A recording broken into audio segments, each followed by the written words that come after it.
नमस्कार. सखी सह्याद्रीमध्ये मी पल्लवी मुजुमदार आपल्या सगळ्यांचं मनपूर्वक स्वागत करते. भारतामध्ये उद्योगधंद्यांना प्रोत्साहन मिळायला हवं आणि या दृष्टिकोनातनं आपले प्रधानमंत्री माननीय नरेंद्र मोदीजी यांनी 8 एप्रिल 2015 रोजी एक नवीन योजना आपल्या सगळ्यांसाठी आणलेली आहे. ही नवीन योजना कोणती आहे तर ती आहे लघु उद्योग आणि लघु उद्योजक या दोघांना प्रोत्साहन देण्यासाठी असलेली ही योजना मुद्रा बँक योजना. मुद्रा बँक योजना काय आहे नेमकी? ही आहे micro unit development and रिफायनान्स agency bank. या अंतर्गत जे लघु उद्योजक आहेत आणि लघु उद्योगधंदे आहेत यांना प्रोत्साहन मिळावं, त्यांच्यावर त्यांना कर्ज म्हणून 10 लाखापर्यंत उपलब्ध होऊ शकतं. आता याच्यामध्ये सुद्धा सगळ्यांच्या सोयीसाठी 3 वेगवेगळ्या योजना आहेत. म्हणजे असं की किशोर योजना आहे, शिशु योजना आहे आणि तरुण योजना आहे. या योजना काय आहेत टप्प्याटप्प्याने या सगळ्याविषयी आपण जाणून घेणार आहोतच. पण या बरोबरीने आजचा आपला सखी सह्याद्रीमध्ये जो वेगळा विषय आहे त्याविषयी सुद्धा जाणून घेऊया. असं आहे की लवकर उठे लवकर निजे त्याला आरोग्य धनसंपदा मिळे, किंवा वेळ चुकली म्हणजे पराभवाची पायरी गाठली आणि वेळ गाठली त्याने यशस्वीतेची पायरी गाठली असं सगळं म्हटलं जातं. या सगळ्या म्हणींच्या मागे काय दडलेलं असतं तर ह्या सगळ्या म्हणी ज्या असतात त्या आपल्या सवयींविषयी सांगत असतात. असं म्हटलं जातं की हॅबिट्स मेक्स मॅन्स नेचर. अर्थात आपल्या भारतीय संस्कृतीमध्ये सुद्धा आपण बघितलं तर संस्कार नावाचा हा जो भाग आहे त्या संस्कारांमध्ये काय असतं, वेगवेगळ्या सवयी आणि त्यांचा अवलंब किंवा दिनचर्येमध्ये त्याचा असलेला सहभाग यामुळे व्यक्तीचं घडणं आणि या चांगल्या सवयीमुळे एखाद्या व्यक्तिमत्वाची सुंदर प्रकारे घडवणूक होणं. थोडक्यात काय, सवयी ह्या आपल्या आयुष्यामध्ये अतिशय महत्त्वाची भूमिका निभावत असतात. सवयी आणि त्यांचे परिणाम नेमके काय असतात? सवयी अनेक प्रकारच्या असतात. चांगल्या, वाईट, चुकून, मुद्दाम अशा वेगवेगळ्या प्रकारांच्या या सवयी आणि त्यांच्या आयुष्यावर, त्यांचे आपल्या आयुष्यावर होणारे परिणाम बोलूया याच सगळ्याविषयी आजच्या भागात. आजचा आपला सखी सह्याद्रीचा भाग आहे सवयी आणि त्यांची गुलामी. आणि याविषयी मार्गदर्शन करण्यासाठी आपण आमंत्रित केलेलं आहे लेखिका, अभिनेत्री, मार्गदर्शिका, एक सर्वांग सुंदर व्यक्तिमत्व कामिनी खन्नाजी. नमस्कार कामिनीजी. नमस्कार पल्लवी, कशी आहेस? मस्त. सखी सह्याद्रीमध्ये तुमचं मनपूर्वक स्वागत करते. मी सुद्धा तुझं आणि माझ्या प्रेक्षकांचं सगळ्यांचं स्वागत करते. धन्यवाद. आज आपल्याला सहभागी व्हायचं आहे. दूरध्वनी क्रमांक तुम्हाला माहिती आहेतच, चटकन टिपून घ्या. ते आहेत असे 24908050 24988050. मुंबई बाहेरचे प्रेक्षक आणि मोबाईलवरून संपर्क साधताना 022 हा एसटीडी कोड तुम्हाला माहिती आहेच. छोटीशी विनंती, नेहमीप्रमाणे प्रश्न विचारताना टीव्ही सेटचा आवाज थोडासा कमी ठेवा जेणेकरून आमचा आवाज तुमच्यापर्यंत व्यवस्थित पोहोचू शकेल. त्याचबरोबर विषयाच्या अनुषंगाने नेमके प्रश्न आम्हाला तुमच्याकडून अपेक्षित आहेत. सुरुवात करूया आजच्या भागाला. यशस्वी व्यक्तिमत्व जेव्हा आपल्या आजूबाजूला असतात ना तेव्हा त्यांच्या सवयी काय आहेत हा एक अभ्यासाचा विषय असतो. मग जाणून घेऊया, सवयी आपल्या गुलाम आहेत, आपण सवयींचे गुलाम आहोत का सवयींमुळे व्यक्तिमत्व घडतं? सगळं काही कामिनीजींकडून. मॅडम, कामिनीजी, काय आहे सवयी? मला माझ्या आईचं गायलेलं एक भजन आता आठवते या गोष्टीवर. आदत बुरी सवार ले बस हो गया भजन, मन के तरंग को मार ले बस हो गया भजन. म्हणजे ज्या सवयी असतात, ज्या मनाच्या तरंगा असतात त्यांना आपण थोडं दडपून ठेवलं, त्याच्यावरती थोडं दडपण आणलं आणि त्याच्याप्रमाणे वागलो. कारण सवयी या जन्मजातच असतात एखाद्या माणसाला. म्हणजे जन्मला आणि जास्त रडायला लागला तर असल्या मुलाला म्हणतात हे मूल रडकं आहे. आणि त्याच्यानंतर त्या सवयी जोपासत असतात आपल्या वयाप्रमाणे आणि नंतर ते मूल जास्त रडायला लागलं तर त्याला नावच रडकं म्हणून दिले जातं. काही लोक आयुष्यभर रडतच असतात. असंच एखादं मूल जर हसत असेल आणि स्वीट स्माइल तुमच्याकडे बघून देत असेल तर त्याला आपण प्रेम जास्त देतो. का? असल्या रडक्या मुलांना सगळे एकदम एक्सेप्ट करत नाही, पण जे मूल हसत असेल त्याला पटकन एक्सेप्ट करतात. तर तिथूनच सुरुवात होते तुमच्या सवयींच्या परिणामाची. मस्त. म्हणजे तुमची जी सवय आहे ती तुम्हाला म्हणतात जित्याची खोड मेल्याशिवाय जात नाही. तेव्हा ती खोड कशी चेंज करायची, ती खोड कशी आपल्याला नडते, ती खोड कशी आपल्याला ती काढून टाकायची आपल्या जीवनातून, ते शिकायचं आपण फक्त. म्हणजे या सवयी सगळ्या असतात, चांगल्या वाईट, आपल्याला मदत करणाऱ्या आणि आपल्यावरती अन्याय करणाऱ्या किंवा आपल्याला दुर्बुद्धी देणाऱ्या सुद्धा. आपल्याला दुर्बुद्धी देणाऱ्या म्हणजे एखाद्याला सवयच असेल तो उलट उत्तर देत असेल, तर उलट उत्तर देण्याने नोकरी सुद्धा जाते, उलट उत्तर देण्याने समोरचा माणूस हर्ट होतो. कधी कधी काय होतं, आपल्याला आदर सन्मान देता येत नाही. म्हणजे सगळे संस्कार लहानपणापासून तुमच्या आईवडिलांना, तुमच्या पालकांना, तुमच्या घरामधून तुम्हाला भेटत असतात. म्हणजे काय झालं, तुमची सवय जी असते ती तुमच्या घरच्या लोकांनी घडवलेली असते एक 50%, बाकी 50% तुमची स्वतःची असते ती. म्हणजे 50% जर तुमचा स्वभाव बदलला नाही आणि जर जिद्दी राहिलात तुम्ही आणि मी असंच करणार, मैं ऐसा ही हूं, मैं ऐसा ही हूं, मग लोकांना म्हणावं लागतं ये ऐसा क्यों है, हाँ ये ऐसा क्यों है. तेव्हा असल्या सवयी तुम्ही लहानपणापासून जर पालकांनी तुमच्यावर दडपण आणलं आणि तुम्हाला सांगितलं हे सोडून दे म्हणून, हे चांगलं नाही, तर तुम्ही सुधारता. जर त्यांनी सुद्धा तुम्हाला दुर्लक्ष केलं तर मग तुमचं राम भलं करेल. केव्हा केव्हा पालकांनी सांगून सुद्धा मुलं सुधरत नाहीत, मग ती बिघडलेली व्यक्तिमत्व आपल्या आजूबाजूला दिसतात आपल्याला आणि जी त्रासदायक सगळ्या समाजाला असतात. आणि बिघडलेली व्यक्तिमत्व याचा मापदंड काय, म्हणजे हा बिघडला आणि हा नाही बिघडला, हा चांगला आणि हा वाईट, हे पाप हे पुण्य, याचं काय मापदंड आहे? मापदंड एवढंच, आपला स्वभाव जर समाजाला हानी देत असेल आणि आपला स्वभाव जर आपल्या घरच्या लोकांना सुद्धा हानी देत असेल, स्वतःला सुद्धा हानी देत असेल, म्हणजे त्याचे परिणाम तुमच्या जीवनावर वाईट होत असतील, तर ती सवय वाईट. अगदी सोपं आणि सरळ. म्हणजे ज्या सवयीमुळे तुमचं काहीतरी बिघडलं, म्हणजे तुम्ही गेला घरातून आणि तुम्हाला गुटखा खायची सवय आहे आणि त्याच्यामुळे जर तुम्हाला नाही ते रोग झाले आणि तुम्ही लवकरच या संसारातून कूच केली, तर ती सवय तुमच्यासाठी वाईट ठरली.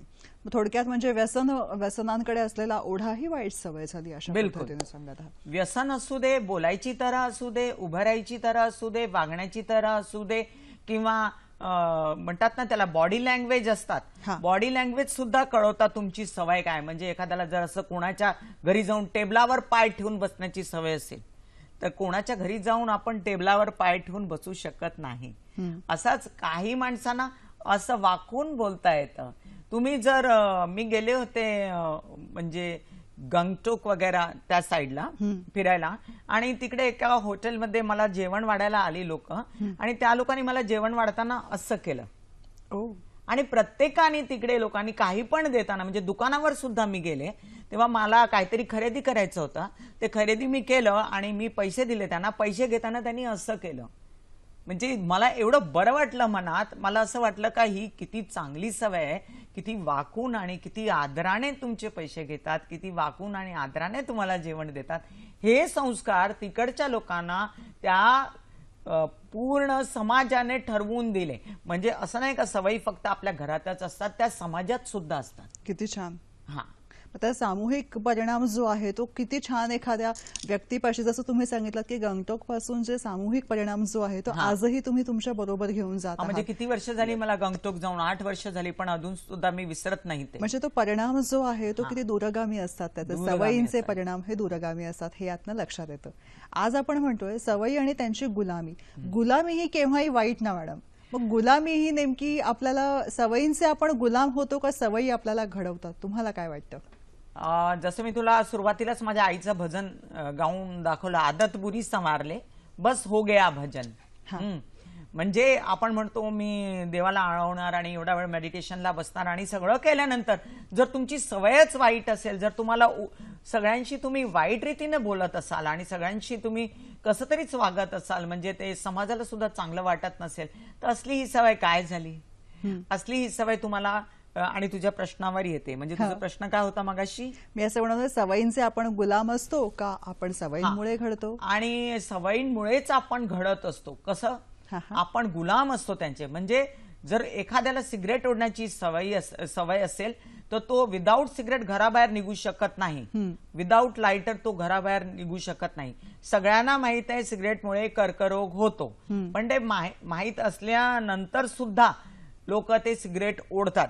सगळ्यांना माहित आहे का आपण जर उद्धट वागलो, आपल्याला जास्त क्रोध आला, एक काम क्रोध मोह लोभ अहंकार यांना आपण जास्त आळ्यात नाही घेतलं, त्यांना जर आपण आपल्या कब्जामध्ये नाही घेतलं तर कुठेतरी आपल्याला त्याच्यामुळे त्रास होणार आहे. पण त्या त्रासांना आपण कधीच बघत नाही.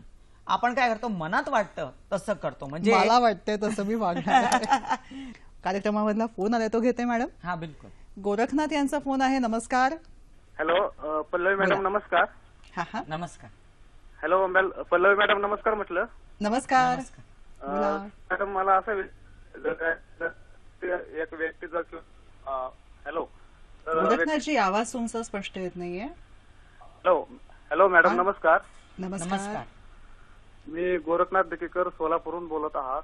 तर माझा एक असा प्रश्न आहे, जर एखादी व्यक्ती रागीट असेल तर किंवा अँग्रीमॅन असेल तर त्यांची सवय कसे बदलू शकेल? म्हणजे माझ्या की तुम्ही कल्पना करू शकणार नाही की इतकी बोलतात, सकाळी इतकी बोलतात, आजच्या महाराष्ट्रामध्ये रागीट वडील, तर काय करतात, ह्याच्या सवय कशी बदलतात? बरं, धन्यवाद. तुमचा मुद्दा पोहोचलेला आहे.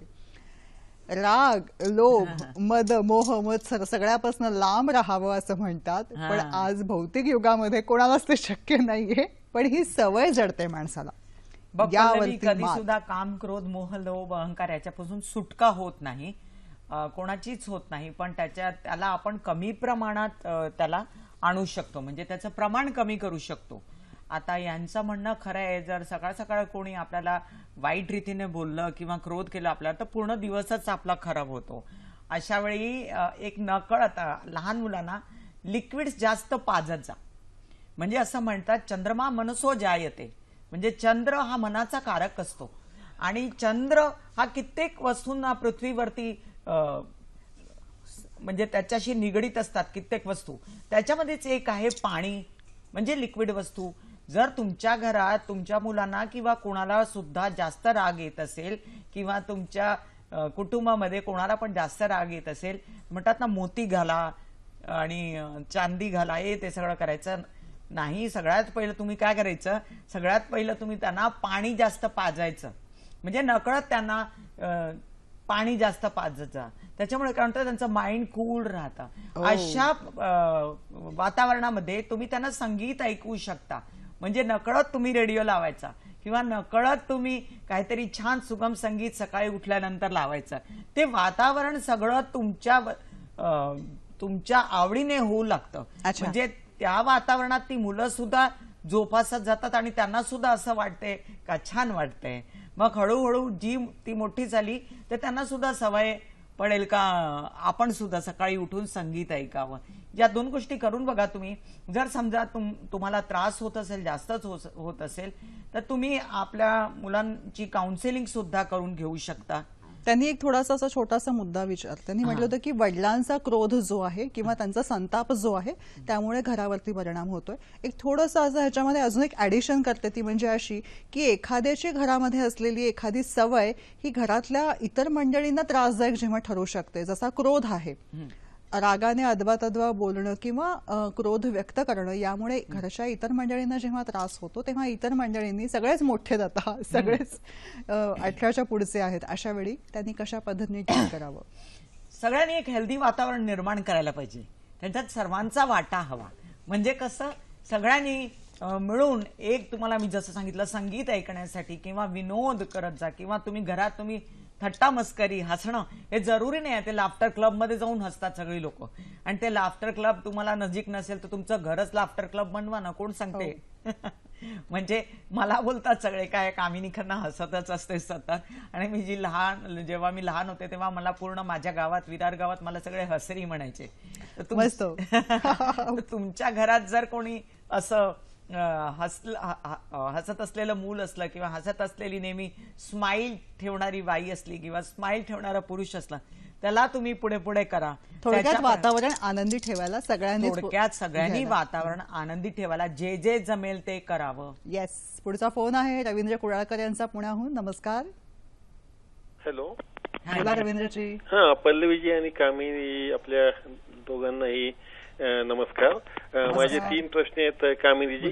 पहिलं मला असं विचारायचे की स्वभाव आणि सवयी ह्या बदलण्यासाठी अहम हा खूप एक अडचण म्हणून निर्माण झालेला असतो प्रत्येक व्यक्तीमध्ये, तर त्याबद्दल आपण काय सांगाल? दुसरं मला असं विचारायचे की प्रत्येक कुटुंबामध्ये प्रत्येक व्यक्तीला जर सूचना केल्या सवयींबद्दल आणि स्वभावाबद्दल तर नैसर्गिकपणे आवडत नाहीत, तर मग स्वभाव आणि सवयी कशा बदलायच्या? आणि तिसरं मला असं विचारायचंय की चांगल्या सवयी आणि वाईट सवयी याचं समायोजन एकूणच व्यक्तिमत्वामध्ये कसं करावं यशस्वी जीवन जगण्यासाठी? धन्यवाद. धन्यवाद. मस्त. धन्यवाद. थँक्यू. कोहम. छान प्रश्न विचारला त्यांनी. आता सगळ्यात पहिला मुद्दा हा अहम. कोहम. एक असतो स्वाभिमान आणि एक असतो अभिमान. म्हणजे तुमच्या घरात कोणी एक माणूस असेल तर फार अभिमानाने घरची बाई बोलत असते, माझ्या नवऱ्याला ना मी जेवण दिलं ना तर ते जेवण उचलून जातं, मीठ बरोबर नसेल ना तर तो थाळी उचलून फेकून देतो. हा, म्हटलं यात काय मोठं असं, त्यात तुला अभिमान काय वाटतं? त्यात तुला अभिमान वाटावा असं मला काही वाटत नाही. असं का तुला अभिमान वाटावा या गोष्टीचा? ती एक वाईट सवय आहे. तो अहम आहे आणि त्या अहमला आत्मचिंतन, आत्म अवलोकन हाच एक उपाय असतो. त्यासाठी आपण लहानपणापासून आपल्या मुलांना मेडिटेशन शिकवायला हवं. जर जो माणूस मेडिटेशन करत असेल, एकटा बसत असेल, आत्मचिंतन केव्हा होतं? आत्मचिंतन म्हणजे काय? स्वतः विचार करणं, स्वतःबद्दल, जगाबद्दल. तो विचार तेव्हाच येऊ शकतो जेव्हा तुम्ही स्वतःला एकटं बसून प्रश्न विचारत असता, स्वतःबरोबर बसत असता, तेव्हा तुम्हाला कळतं का मी कुठे चुकतो आणि समोरची व्यक्ती कुठे चुकते. आणि तुमचा दुसरा प्रश्न, जेव्हा दुसऱ्याला तुम्ही बोटं करता हा चुकीचा माणूस आहे, तेव्हा ही 3 बोटं तुमच्या जवळ सुद्धा असतात. ते सुद्धा विचार करावा तुम्ही नेहमी का समोरचा माणूस चुकीचा आहे पण मी सुद्धा चूक केलेली असेल असं होऊ शकतं. कधी कधी ते लवकर कळत नाही. कधी कधी कोणता पण एक अशी सवय असते कोणत्या तरी माणसाला, तो उद्धटपणे बोलेल, तो ओरडेल आणि नंतर त्याला थोड्या वेळाने कळतं का मी चूक केली. तेव्हा तो अशा घरात कित्येक व्यक्ती असतात आणि त्या येऊन नंतर तुम्हाला माफी मागतात, नंतर सॉरी बोलतात. तर त्याला प्रेमाने समजवावं, बघ तू नंतर येऊन माफी मागतोस, नंतर येऊन सॉरी बोलतोस, पण त्यावेळेला माझ्या मनाचे काय हाल झाले. तेव्हा समजूत घालणं आणि त्याच्यात तुम्ही स्वतः ओरडायला लागला, रडायला लागला आणि म्हणायला लागले पहिलं तर तुम्हाला रडवलंस, आता तर काय मला हसवायला आला, असं झालं तसं झालं, सत्यानाश झाला. तेव्हा असं काही करू नका. समजून घाला प्रेमाने. तो माफी मागायला आला म्हणजे त्याला त्याची चूक कळली, आणि जर समजा त्याला चूक कळलीच नाही आणि तो अहम मध्ये आहे किंवा तो अहंकारी माणूस आहे, त्याचा स्वभाव कसा बदलायचा याची सुद्धा ट्रिक असते. आणि ती ट्रिक काय ती माझ्यापेक्षा तुम्हाला जास्त माहिती आहे, कारण प्रत्येकाच्या घरात वेगवेगळी माणसं वेगवेगळ्या सवयींमुळे गुलाम झालेले असतात त्या सवयींचे, आणि त्याच्यामुळे कुठे टोचतं ते नेमकं तुम्हालाच कळतं. मग बसा, तुम्ही एकटं बसा आणि एक पेपर आणि पेन घ्या आणि लिहा, याला आपण कसं बाहेर काढू शकतो, या माणसाला आपण कसं नीट करावं, त्याच्यावरती काय उपाय. डॉक्टर ओके, काउन्सिलिंग ओके, समजूत घालणं ओके, औषधं ओके, चांगलं वातावरण निर्माण करणं ओके, ते सगळं तुम्हाला कळायला पाहिजे. शेवटचा यांचा प्रश्न त्याच्याकडे येऊया मॅडम. एक फोन खोळावलाय तो घेऊया. महेश कुमार यांचा फोन आहे. नमस्कार, बोला महेशजी. हा नमस्कार मॅडम. नमस्कार मॅडम, मी महेश कुमार ग्वारी बोलतोय, गडिंग्लज, जिल्हा कोल्हापूर येथून. माझा प्रश्न होता की अनुवंशिकता आणि सवयी यांचा काही सहसंबंध आहे का? अनुवंशिकतेमुळे चांगल्या सवयी ज्या घडवण्याच्या मध्ये अडचणी येऊ शकतात किंवा त्यांची मदत होऊ शकते का? कारण काही म्हणी आहेत आपल्याकडे, स्वभावाला औषध नसते, जिट्याची खोड, मग म्हणतात पण जिट्याची खोड मिळाल्याशिवाय जात नाही. त्याचबरोबर सुंद जळाल तरी पिळे जात नाही. म्हणजे या म्हणी अशा सुचवतात की जी अनुवंशिकता आहे त्याच्यामुळे, अनुवंशिकतेमुळे जे येणारे घटक आहेत त्याच्यामध्ये आपण बदल करण्यात अडचणी येऊ शकतात. मग या संदर्भात तुम्ही काय सांगू शकाल? आला मुद्दा लक्षात. मॅडम काय सांगायचं? फार कठीण प्रश्न आहे. अनुवंशिकताला बदलणं थोडं मुश्किल असतं, कारण ते रक्तातच असतं आपल्या, ते डीएनए असतात. आणि म्हणजे जर क्रोधी बाप असेल आणि क्रोधी आई असेल तर साहजिकच कधी कधी मूल सुद्धा क्रोधी होतं आणि त्याच्या रक्तात असते, म्हणजे बापासारखंच आहे. आईसारखंच आहे असं बोलतात सगळे, बरोबर. किंवा चांगली खोड असेल एखाद्याला का जर तो सगळ्यांना फार आदर दे, अरे आईसारखं वागतो, फार नम्र आहे, अरे याची आई सुद्धा सगळ्यांना मदत करत होती, हा मूल सुद्धा म्हणजे गुरुपेक्षा नम्र असेल तर आईसारखे म्हणतील आईसारखं आहे, आणि वडिलांसारखे असेल तर वडिलांसारखं आहे. कोणासारखा पण असू शकतो, आई असू द्या, वडील असू द्या. पण ती काय अनुवंशिकतेमुळे, बरोबर बोललात तुम्ही, ती सवय बरोबर ती ट्रॅव्हल करत असते. आणि ती ट्रॅव्हल करताना तुम्हाला चिक्कार, मग परत मी त्या मुद्द्यावर येणार, किंवा तुम्हाला असं वाटेल का मी सारखी सारखी मेडिटेशनसाठी का बोलते. जसं तुम्ही अभ्यासासाठी शाळेत किंवा कॉलेजमध्ये किती तुम्ही लक्ष घालता, पैसे पुरवता, कुठून पण पैसे आणता आणि आपल्या मुलांना ते शाळा आणि कॉलेज आणि सगळं जॉईन करून देता, त्याप्रमाणे तुम्ही त्यांना जिद्दीने मेडिटेशनला बसवायचं, आपले संस्कार द्यायचे, त्यांना सगळे योगा करायला लावायचं. आता योगाने काय होतं, जेव्हा आपण आसन करतो तेव्हा आसन ते असले, समजा आपण एक पाय वरती केला तर आपल्याला इकडे होल्ड करायला सांगतात, मग तेवढी पेशन्स येते होल्ड करायची, संयम येतो. मग तो संयम हळूहळू हळू वाढत जातो बॉडीमध्ये.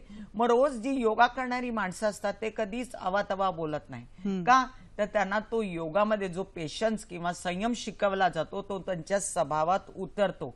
तेव्हा तुम्ही योगा, मेडिटेशन असल्या चांगल्या गोष्टी आपल्या घरात त्यांचा हा प्रकार सुरू करा आणि बघा तुमचं मूल कसं बरोबर होत नाही ते. कारण ती अनुवंशिकता चेंज करणं फार मुश्किल आहे आणि चेंज होते ती. Nothing is impossible in this world. तुम्ही काही पण चेंज करू शकता. पुढे वेळा तुम्ही, आणि जसं तुम्ही ठरवलं की माझ्या मुलाला शिक्षण मिळायला पाहिजे, तसंच तुम्ही ठरवा का आपल्या घरात वातावरण चांगलं व्हायला पाहिजे. म्हणजे ती टीव्ही शो बघून एखादी बाई की कसा घरकुल बदलते, संसार बदलते. येस, हा सखी सह्याद्रीचा शो बघून सगळ्यांच्या घरात आनंद नांदणार आहे. कामिनीजी, पुढचा फोन आलेला आहे, फोनची रेखा. नमस्कार, बोला. उर्मिलाजी. हा मॅडम, माझा प्रश्न असा आहे की आपण नेहमी एखादा निर्णय घेताना आपलं दुमत का असतं आणि आपण चांगल्या सवयी ऐकतो पण ते आपण लगेच विसरून जातो. तर आपलं ते कंटिन्यू आपल्या लक्षात राहावं, आपण तसं वागावं, यासाठी काय करावं? अच्छा, कन्सिस्टन्सी नसते, सातत्य म्हणतात.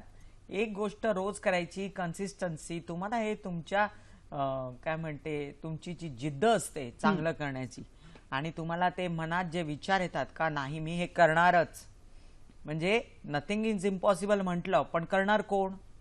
माझी आई नेहमी म्हणायची का आम्ही रडत गेलो, आई असं झालं तसं झालं, तर ती म्हणायची करायचं काय ते सांग, रडत बसू नकोस. म्हणजे करना क्या है ये बताओ. हो गया सो हो गया, झालं ते झालं, गेलं. आता करना क्या है म्हणजे तुम्हालाच करावं लागणार है ना. मग तुम्हालाच सांगावं लागेल, तुम्हालाच काहीतरी सुझाव वगैरे द्यावे लागतील का, असं करा तसं करा, उपाययोजना, मला असं पाहिजे तसं पाहिजे. तुमच्या मनातलं काय ते तुम्हाला बोलावंच लागणार. आणि तुमच्या मनात ते आहे ते तुम्ही बोला, काउन्सिलिंग करून घ्या किंवा एका जाणत्या माणसाकडे जा, त्याच्याकडून तुम्ही सल्ला घ्या आणि काय करायचं ते आपल्या मनाला तुम्ही समजवा का हा सल्ला बरोबर आहे का नाही. नाही तर दुसऱ्या माणसाची सल्ला घेऊन बघा. नाही पटलं तर स्वतःचा एक विचार करा का माझ्या या परिस्थितीमध्ये हा निर्णय उत्तम आहे. तेव्हा तो निर्णय घ्या तुम्ही. आणि आपण निर्णय घेतो त्याच्यावरच आपलं जीवन अवलंबून असतो. आणि त्या निर्णयांना तुम्ही रूप देताना अगदी त्याला अचूक रूप द्यायचं का जेणेकरून ते परफेक्ट असायला पाहिजे. आणि जी तुमची सवय आहे जी ती कशी मोडावी ते तुम्हाला कळायला पाहिजे. निर्णय घेतला, अच्छा सकाळी उठून आपण धावणार आणि आपलं वजन कमी होणार, पण त्याच वेळेला गुडघे बघावे लागतील. त्याच वेळेला तुम्हाला बघावं लागेल का हा माझ्या घराबाहेर गेल्याने कोणाला तरी त्रास तर होत नाही. आणि दुसरं म्हणजे मग तुम्हाला वेळ ठरवावी लागेल कोणत्या वेळेला मी जाऊ. हे तुमच्या व्यक्तिगत प्रश्न आहे हा. बरोबर आहे. सगळ्यांच्या वेळच्या वेळी डबे वगैरे पोचतायत ना, त्यामुळे हा फार व्यक्तिगत प्रश्न आहे का तुम्ही ठरवायचं का तुम्हाला हे काम करायचंय, त्याच्यासाठी परत पेपर पेन घ्या. कोणत्या वेळेला मी हे काम करू शकते आणि हे काम कसं यशस्वी होईल त्याची वाटचाल काय, ती वाटचाल तुम्हाला शोधायला हवी. म्हणजे मगाचा जो मुद्दा होता तो ह्याला लिंक होतो. तो म्हणजे कुडाळकरांचा तिसरा प्रश्न की चांगल्या सवयी आणि वाईट सवयी यांचं समायोजन ते हे अशा पद्धतीने आपण जॉट डाऊन ठरवू शकतो. मी प्रोग्रामच्या सुरुवातीला सगळ्यांना सांगितलं का चांगल्या सवयी काय आणि वाईट सवयी काय यांचं मापदंड काय. मापदंड एवढाच का ज्या सवयी तुम्हाला रसातळाला घेऊन जातात त्या चांगल्या नाहीत, ज्या सवयी तुम्हाला उंचावर घेऊन जातात ज्याच्यामुळे तुमच्याकडे पैसे येतात, तुम्हाला मानसिक शांतता पद मिळते, येते. मानसिक शांती मिळते, तुम्हाला तुमचं नाव होतं, त्या सवयी सगळ्या चांगल्या, तुमची स्वतःची उन्नती होती. आता जरुरी नाही पैसाच यायला पाहिजे, उन्नतीच व्हायला पाहिजे असं जरुरी नाही. मानसिक शांती सगळ्यात प्रथम असते, संतोष सुद्धा प्रथम असतो. मस्त. पुढचा फोन आहे उत्तम कुमार यांचा. नमस्कार, बोला. हां जी, उत्तम कुमारजी. हा मी माझा नातू सर्वसाधारण 12 वर्षाचा आहे. तुमचा आणि, आवाज ना खूप बारीक ते आहे. म्हणाले त्यांचा नातू 12 वर्षांचा आहे. बरं. हो 12 वर्षाचा आहे आणि त्याचा हट्टी स्वभाव इतका आहे ना, त्याचं अभ्यासाकडे लक्ष कमी असतं आणि खेळण्याकडे लक्ष अतिशय जास्ती लागतं. म्हणजे बाकीचे इतर त्याला दुसरं त्याच्यात इंटरेस्ट नाही. तर त्याच्यावरती सवय बदलण्यासाठी आपल्याला काय करता येईल का? धन्यवाद. लहान मुलं आणि सवयी. कित्येकदा मी सांगते सगळ्यांना का लहान मुलांच्या सवयी जर कुठे त्यांना घेऊ जाऊ शकल्या, म्हणजे तो जर क्रिकेट चांगला खेळू शकत असेल तर का नाही तुम्ही त्याला पाठिंबा देत? मग तुम्हाला असंच का वाटते का यांनी अभ्यासच करावा आणि त्यांनी असंच का करावं का तो एखाद्या खेळामध्ये किंवा एखाद्या टेक्निकल गोष्टींमध्ये तो फार चांगला आहे आणि तिकडे त्याची सवय लागलेली आहे ते करण्याची, किंवा तो कम्प्युटरवर लहानपणापासूनच चांगला काम करतोय, तर तुम्ही सुद्धा त्याला पाठिंबा द्या. बरोबर. दुसरी गोष्ट, जर तो काही वाईट खेळत असला, म्हणजे असले खेळ म्हणजे जुगार, पत्ते किंवा असले खेळ म्हणायचं गोट्या, आता ते गोट्या खेळण्यात काय लाभ होणार नाही, तरी सुद्धा त्याचे सुद्धा ते नेम मारणं आणि लक्ष बेधणं आणि ते सगळं आता बघ वर्ल्ड वाईड ते शूटिंग, रायफल शूटिंग कॉम्पिटिशन चालतं. तर ती लोक काय आपल्या लहानपणापासून करत नसतील का, हे तुम्ही सुद्धा समजून घ्यायला पाहिजे. दुसरं म्हणजे जर तो अगदीच हट्टी आहे आणि एखादी वाईट सवय लागलेली आहे त्याला, तर मग परत तिकडेच येते मी का त्याला तुम्ही चांगलं साहित्य उपलब्ध करून द्या, कसं पण करून. त्याला साहित्य कसं तुम्हाला त्या सवयी लावायला पाहिजे आणि तो जर हे ऐकत असला तर त्याला वाईट वाटेल या गोष्टींचा, तेव्हा त्याच्या तोंडावर नाही बोलायचं. ते एक इनडायरेक्ट ट्रीटमेंट असतं लहान मुलांसाठी, तो इनडायरेक्ट ट्रीटमेंट द्यायला हवा. म्हणजे जर तोंडावर आपण बोलवायला सुरुवात केली कोणाला तर त्याला वाईट वाटेल, साहजिकच वाईट वाटेल. माझ्याविषयी एवढ्या टीव्हीवरती चर्चा झाली आणि माझ्याविषयी असं का बोलले बाबा माझे, तर तुम्ही त्याला इनडायरेक्ट मेंटल ट्रीटमेंट द्या. त्यासाठी तू बाबा खेळायला जातोस, आता मला माहित नाही तुमचा मुलगा खेळायला, नातू आहे तुमचा, ठीक आहे 12 वर्षाचा आहे, खेळायला जातो आणि तुम्हाला ते आवडत नाही, अभ्यास कमी करतो, तेव्हा तुम्ही त्याला काय सांगायचं, बघ तुझा तो मित्र आहे तो कुठपर्यंत वाढला, त्याला चांगली चांगली माणसाच्या गोष्टी, अजून तो लहान आहे 12 वर्ष म्हणजे फार मोठा झालेला नाही तो, त्याला चांगले लोकांच्या गोष्टी ऐकवायच्या, म्हणजे तुम्ही ते साहित्य उपलब्ध करून द्यायला हवं त्याला. आणि नेमकं तुम्ही पर्यायांची निवड करायला हवी असं आपण त्यांना पर्याय वेगवेगळे शोधून काढू ज्याच्यामध्ये त्याला आवड आहे, ज्याचं त्याचं मन रमू शकेल, तिथे त्याला अडकवून ठेवणं. त्याला सुद्धा दुसरं खेळ पण सुचवू शकता. या खेळामध्ये तुझी वाढ होणार नाही बेटा, हा खेळ जर तू खेळायला घेतलास तर त्याच्यामध्ये तू फार पुढे वाढशील. मॅडम, सवयी आणि त्यांची गुलामी आपण याविषयी मगाचपासून बोलत आहोत, पण मगाचपासून एक मुद्दा सतत आहे, तो म्हणजे आपण खरंच गुलाम आहोत का सवयींमुळे आपण घडतो. हा मुद्दा पुन्हा आपला मागे पडतोय आणि पुन्हा पुन्हा ऐरणीवर तोच मुद्दा येतोय. आता माझ्या मनाची गोष्ट सांगू का तुला? मन की बात बताती हूं. हां जी प्लीज. म्हणजे कसं 2-3 उखाणे आहेत इंग्लिशमध्ये आणि त्यांना त्याचा तुम्हाला सिंपल अर्थ फटाफट सांगेन. म्हणी आहेत, उखाणे नाही सॉरी, म्हणी आहेत. We first make our habits and then our habit makes us. Yes. मी आपल्या सवयी पहिले घडवते आणि नंतर सवय मला घडवायला सुरू करते.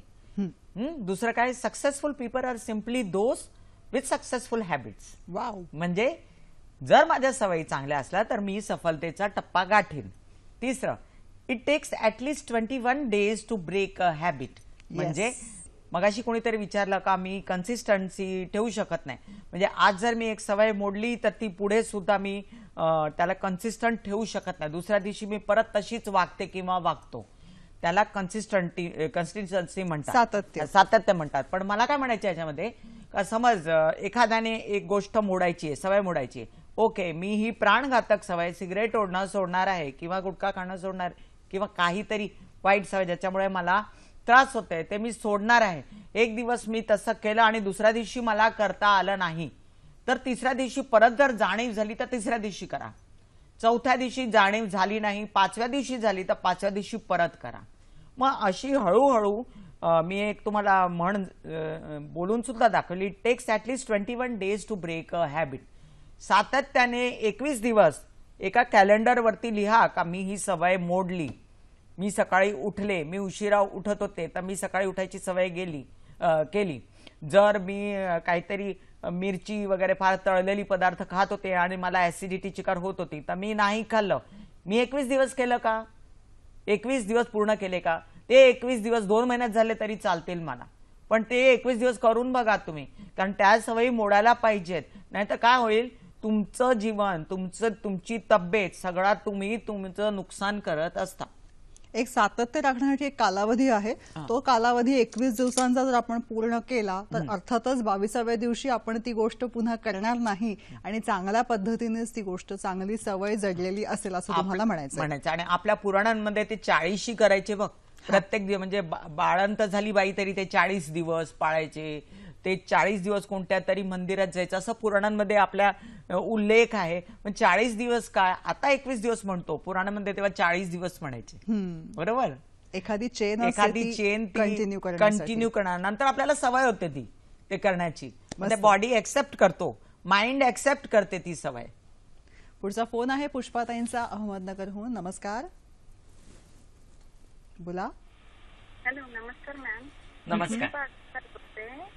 आणि मला असं विचारायचं होतं की माझा मुलगा आहे 24 वर्षाचा आणि तो म्हणजे असं कॉम्प्युटरचं काम करतो आणि आपण जर कधी त्यांना काही म्हणजे पैशाबद्दल वगैरे हिशोब विचारले तर हे हिशोब वगैरे देत नाही, टाळमटाळ करतात. मग त्यांना कशा प्रकारे हँडल करायचं? आणि मुलगी आहे माझी, ती 27 वर्षाची आहे, लग्नासारखी, पण जर तिच्या विरुद्ध आपण, ती अशी दिवसभर सगळ्यांची चांगली राहते, त्याची आपण बोलताना तिच्या मताच्या अनुरूप जर काही बोललं तिला खूप राग येतो, संताप देते, तिच्या मनाच्या विरुद्ध बोललं तर. आणि तसं आता लग्नाची आहे ना, त्याच्यामुळे मग आपल्याला काळजी वाटते. धन्यवाद. वर्तणुकीमधल्या वेगवेगळ्या सवयी आणि वर्तणुकीमधल्या वेगवेगळ्या गोष्टींमुळे होणारी बाधा, अशा अनुषंगाने, म्हणजे बाधा इन द सेन्स की त्यामुळे होणारे दुष्परिणाम, वेगळ्या सवयींचे घरावरती, कुटुंबावरती होणारे दुष्परिणाम आणि चांगल्या सवयींचं उदात्तीकरण कसं करावं. आता ही वर्तणूक चेंज करायची म्हणजे आमूलाग्र बदल यायला पाहिजे. आता याने म्हटलं हिशेब देत नाही म्हणून, तर तुम्ही स्वतः त्याला हिशेब लिहून दाखवा. हिशेब कसा लिहायचा, बघ बाळा मी बघ कसा हिशेब लिहिते, बघ हा हिशेबामुळे माझं घर कसं चांगलं चाललंय. मग त्या हिशेबाचे तुम्ही चांगले परिणाम त्याला दाखवून द्यायचे. आधी केले आणि आधी केले. स्वामी परमहंसचे एक उदाहरण देते. त्यांच्याकडे एक माणूस आला आणि एक बाई आली आणि ती म्हणाली का माझा मुलगा गुळ फार खातो आणि ते गुळ सोडवायचं आहे मला. तर ते बोलले 8 दिवसानंतर ये. 8 दिवसानंतर ती बाई त्यांच्याकडे परत गेली आणि तिने सांगितलं माझा मुलगा गुळ खातो. तर ते म्हटलं मुलाला आणलं आणि ते बोलले गुळ खायला सोडून दे. तर म्हणलं तुम्ही 8 दिवस का लावले हे सांगायला का गुळ खायला सोडून दे? तर त्यांनी म्हटलं कारण मी स्वतः ते काम करत होतो, मी स्वतः गुळ खात होतो. 8 दिवस पहिले मी सोडून बघितला, गुळ नाही खाल्ला तर कसं वाटेल. तेव्हा तुम्हाला सगळं ते स्वतः करून दाखवायला लागेल. मस्त. हा, तुम्ही करून दाखवा म्हणजे आपोआपच मुलं करायला सुरुवात होतील. आणि एक गोष्ट सांगू का तुम्हाला, सवयी ज्या असतात त्या जन्मजात असतात. तुमची मुलं असू दे, माझी मुलं असू दे, किंवा थोडा आपण त्यांना एक्सेप्ट सुद्धा करायच्या असतात. आणि सगळ्याच सवयी काय आपण लोकांच्या मोडू शकत नाही. आपण एकदम जास्त त्यांच्याशी स्टबॉर्न होऊन वागू शकत नाही. कारण घरात प्रत्येक वेगवेगळी माणसं वेगवेगळ्या सवयीने वागत असतात आणि कित्येक वेळेला याची सवय नडते, त्याची सवय नडते, पण समजूतदारीने त्याच आपल्या गोष्टींना आपल्याला निभावायचं असतं आणि पहिलं स्वतः करून बघायचं असतं आणि त्यांना त्याचे चांगले फायदे सांगायचे असतात. त्यांना कसं पण करून, मी मगाशी म्हटलं mental treatment, indirect mental treatment, म्हणजे त्यांच्या मनावर परिणाम व्हावे असे तुम्ही काहीतरी चांगले प्रयत्न स्वतः करा. त्यामुळे ते अट्रॅक्ट होतील त्या बाजूला का ओके माझी आई असं फार चांगलं करते, मी सुद्धा असंच करेन. ना नकळतपणे अनुकरण प्रिय नकळतपणे म्हणजे असं म्हणतात ना घरात आई आणि वडील, ते हिंदीमध्ये एक म्हण आहे, माँ पे पूत पिता पे घोडा बहुत नहीं तो थोडा थोडा. म्हणजे जर पूर्ण तुमचं मूल किंवा तुमच्या घरची माणसं तुमच्यासारखी वागणार नाही, असं त्यांचं सगळं वेगळं असेल, तुमचं सगळं वेगळं असेल, तरी सुद्धा कुठेतरी ते तुमच्यासारखे वागतील, ते तुम्हाला नकळत त्यांच्या मनावर परिणाम होत असतो त्या गोष्टींचा. ते फार साहजिक आहे. मस्त. पुढचा फोन आहे किशोर यांचा. नमस्कार किशोरजी. नमस्कार. नमस्कार. स्वामी विवेकानंद म्हणायचे आपल्याला मटेरियलिस्टिक गोष्टींची म्हणजे जागतिक अधिभौतिक गोष्टींची इतकी सवय झालेली आहे की आपल्याला अध्यात्माची चव कळेल अशी झालेली आहे. अध्यात्माची चव कळेल अशी झालेली आहे. त्याला ते असं उदाहरण द्यायचे, आपल्याला गटारातल्या पाण्याची इतकी सवय झाली आहे की आपल्याला अमृताची चव लागेल अशी झालेली आहे.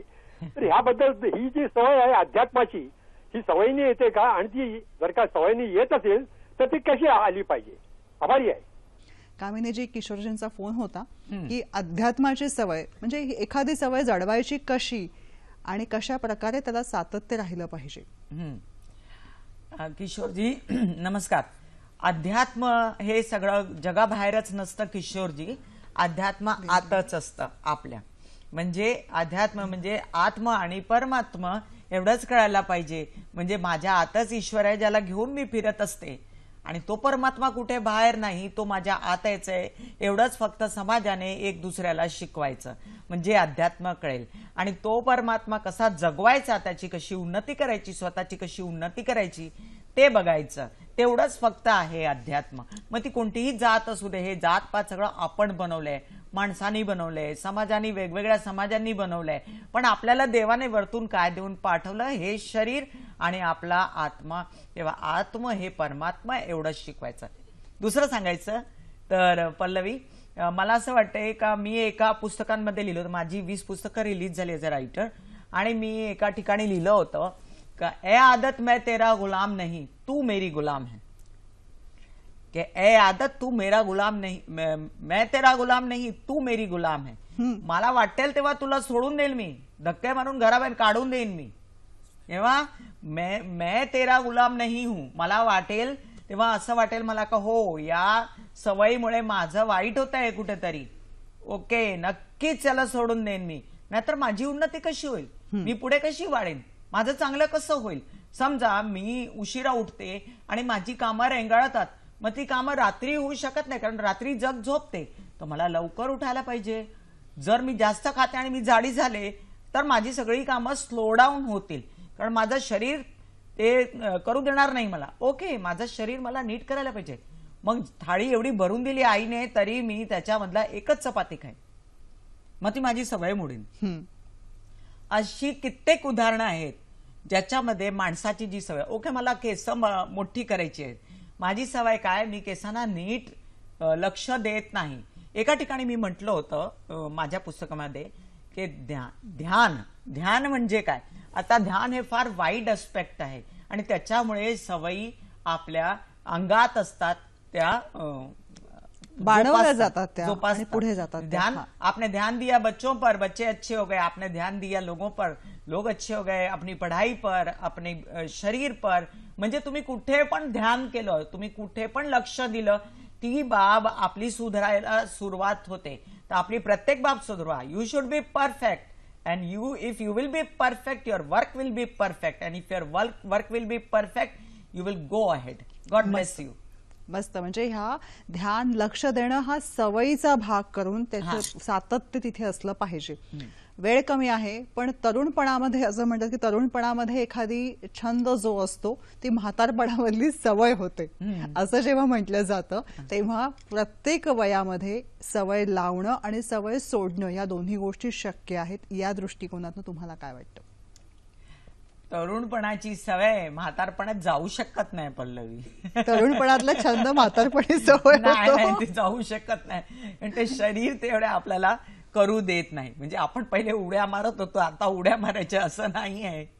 त्या उड्या मारल्यात आपले गुडघे जातील, ठीक आहे, किंवा आपल्याला दुखायला सुरुवात होईल. वाईट सवय बदलता येणं शक्य आहे. वाईट सवय बदलता येणं शक्य पण आहे आणि समाज तुम्हाला शिकवतं.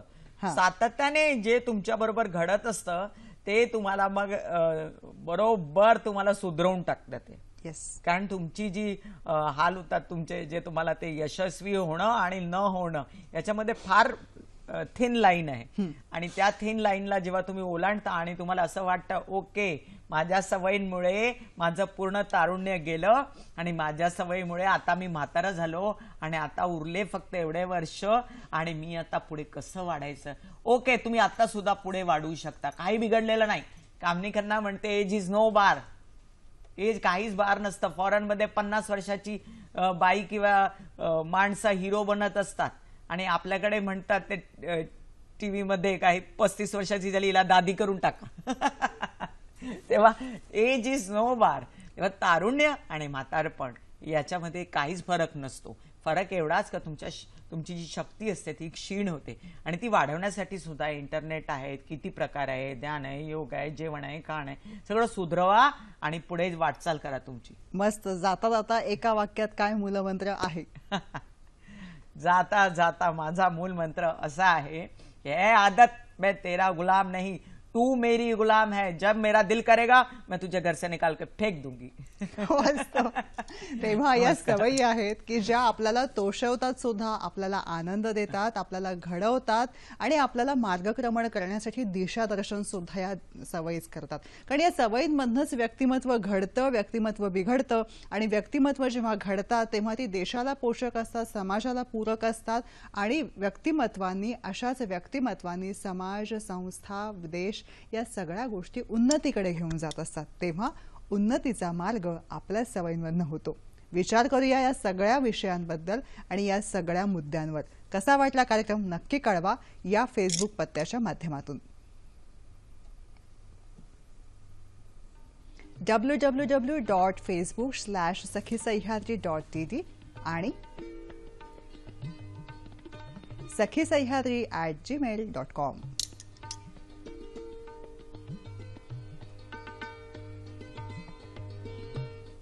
तुमच्या प्रतिक्रियांची आम्ही या पत्त्यावर आवर्जून वाट बघतो. त्याचबरोबर कुठले वेगवेगळे विषय आहेत ज्या अनुषंगाने आम्ही इथे चर्चा करावी असं आपल्याला वाटतं ते सुद्धा आम्हाला कळवा. तुमचे प्रश्न सुद्धा आमच्यापाशी पोहोचवा या पत्त्यांच्या माध्यमातून. कामिनी मॅडम, तुम्ही आलात, खूप छान. 1 तासांचा क्लास आमचा खूप छान झालेला आहे. आता सगळेच जण आपण सुद्धा शिकतो की यांच्या. नक्कीच नक्कीच. आता सगळेजण आम्ही ना कागद पेन घेऊन लिहून काढणार आहे काय चांगलं काय वाईट. त्याबद्दल मनपूर्वक आभार मानते. धन्यवाद. धन्यवाद पल्लवी. धन्यवाद. नमस्कार. नमस्कार.